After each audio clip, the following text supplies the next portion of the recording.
అండి యాక్చువల్గా నేను ఈరోజు మీకు ఒక ఫ్రూట్ అయితే చూపిస్తున్నాను. వీటిని గ్రీన్ ఆల్మండ్ అంటారంట. యాక్చువల్ నేను ఎప్పుడు విజయవాడలో అయితే చూడలేదు. ఫ్రూట్ చూడండి ఎలా ఉందో. అది ఎలా ఉందంటే చూడడానికి మనకి మ్యాంగోస్ ఉంటాయి కదా, మామిడికాయలు చిన్నవి ఉంటాయి కదా, చిన్న పిందెలుగా ఉన్నప్పుడు చెట్టు నుండి అయితే రాలిపోతూ ఉంటాయి కదా, సేమ్ చూడడానికి అయితే అలానే ఉన్నాయి. వీటిలో అయితే నట్స్ ఉన్నాయండి, అదే బాదం అనేది ఉంది.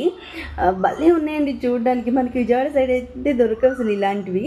నేను బ్యాక్ క్యామ్లో కూడా మీకు చూపిస్తాను. భలే ఉన్నాయి తెలుసా. చూడండి ఫ్రూట్ ఎలా ఉందో. చెప్పాను కదా, సేమ్ మనం చిన్నప్పుడు మన మామిడి చెట్టు నుండి పడిపోతే మామిడి పిందెలు ఎలా అయితే ఉంటాయి సేమ్ అలానే ఉన్నాయి. వీటిలో నట్టు ఎలా ఉందో నేను చూపిస్తాను మీకు, చూద్దాం.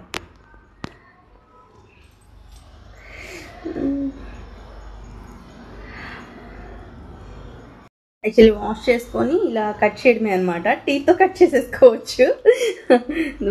చాలా బాగుంది. నేను ఆల్రెడీ ఒక ఫ్రూట్ టేస్ట్ చేశాను, బాగుంది. ఒక్క నిమిషం చూపిస్తాను. లోపలైతే బాదం పప్పు అయితే ఉంది, అది మీకు చూపిస్తాను ఉండండి క్లియర్గా.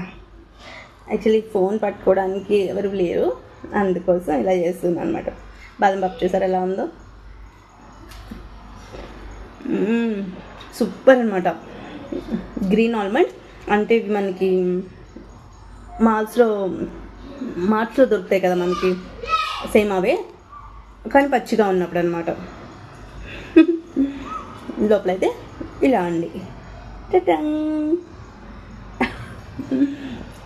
ఆల్రెడీ 2 అయితే తినేసాను. ఇంకొక ఫ్రూట్ కూడా చూపిస్తాను, అది నెక్స్ట్ వీడియోలో చూపిస్తాను. Thank you so much, bye.